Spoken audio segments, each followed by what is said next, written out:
नमस्कार। गतकाली माननीय मुख्यमंत्री जो भाव में बन्या प्रभावित अंचल गुड़िकर सहायता निमंते पाखापाखि 1000 कोटी टंकार सहायता राशि घोषणा करिसेंती, जोंथिरे विशेषकर कृषक समाज एवं अन्य जो माने प्राणी संपद पालन करुछंती से माने उपकृत हेबे।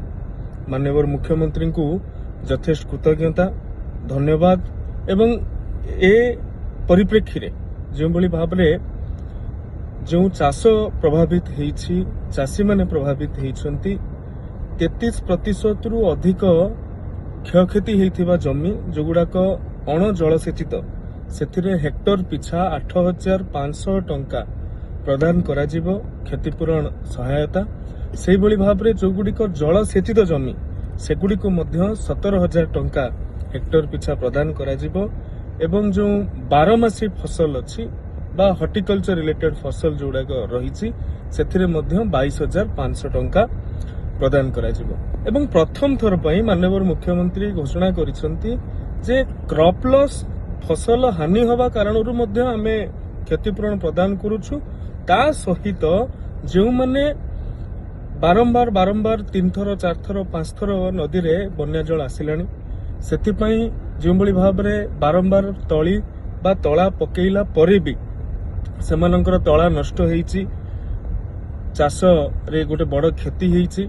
सेथिपई मध्य जो शॉर्ट टर्म बिहन अच्छे स्वल्प मियादी बिहन जो अच्छी से स्वल्प मियादी बिहन 75 दिनिया कोठी हे पारे, कोठी 90 दिनिया हे पारे। जो चाषीर निज जमी आधार रे जेते बिहन से किनी पार जो धरणर बिहन से किनी पारिबो से बिहन मध्य प्रदान करबा ताकू किनिबारे सहायता पाई डीबीटी आधार रे अर्थ तांकू मध्य प्रदान करा जिवो। ये प्रथम थर पई माननीय मुख्यमंत्री घोषणा करिसंती। पनीपरिबा चाष पई 1 लाख चाषी को मिनी किट प्रदान करा जिवो, जो मिनी किट रे पाखापाखि 1.5 एकर जमी रे पनीपरिबा लागि पारिबो। सेहि भली भाव में प्राणी संपद जोटी हानि हेइथिबो, माछ चाष रे जोटी क्षति पहुंचैथिबो, जो भाव में तार क्षतिपूरण पाई पारिबो। जेमिति गोटे गाई की महिषी भासी गले 37,500 अच्छी, बाछुरी भासी गले 20,000 टंका अच्छी, छेली भासी गले 4,000 टंका अच्छी, जो आमर पोल्ट्री बार्ड कुकुड़ा बा बतक चाष होइथिबो सी भासी गले तार बार्ड पिछा 100 टंका। एमिति जो आधार रे आमर करा जाउछि सेही आधार रे तांकू प्रदान करा जिवो अर्थ। द्वितीय कथा, बन्यार जो भित्तिभूमि जनित क्षतिपूरण क्षयक्षति ताहाकू टेम्पररी मरामती पई तुरंत कुहा जाइछि टेम्पररी मरामती करा जिवो। एवं विभिन्न विभाग गुड़िक मध्य एफडीआर माध्यम रे तांकर क्षयक्षति जनित रिपोर्ट प्रदान करिसंती। सेथिरे मध्य राज्य सरकार गोटे बड़ पदक्षेप नबाकू जाउछंती। एवं जेउ दिन जाए पानी छाड़ी नहीं सेही दिन पर्यंत रंधा खाद्य और सुखिला खाद्य मध्य प्रदान करा जाउछि। एवं माननीय मुख्यमंत्री राज्य सरकार को यथेष्ट धन्यवाद दबार विषय जे चाउल मध्य प्रदान करिबा पई गतकाली माननीय मुख्यमंत्री घोषणा करिसंती। से चाउल जो भली भाव में रंधा खाद्य तो जहाँ को मिलूछि, सुखिला खाद्य तो जहाँ को मिलूछि, अतिरिक्त भाव में मध्य चाउल प्रदान करा जिवो।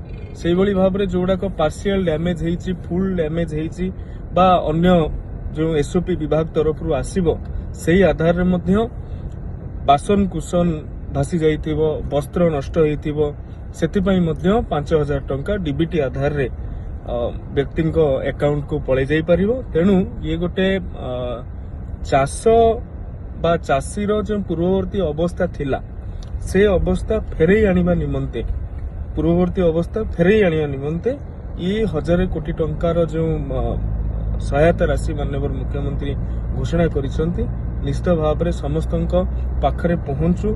समाजर प्रत्येक व्यक्ति एथिरे निजे चिंताशील होइकी निजे याकू केउंबली भाव में प्रणयन करिहबो। जेते नेतृत्व अछंती, जेते स्वेच्छासेवी संगठन अछंती, जो माने विपन्न सेमानंकु केउंबली भाव में सरकार मेकानिज्म पाखरे पहुंचई हबो।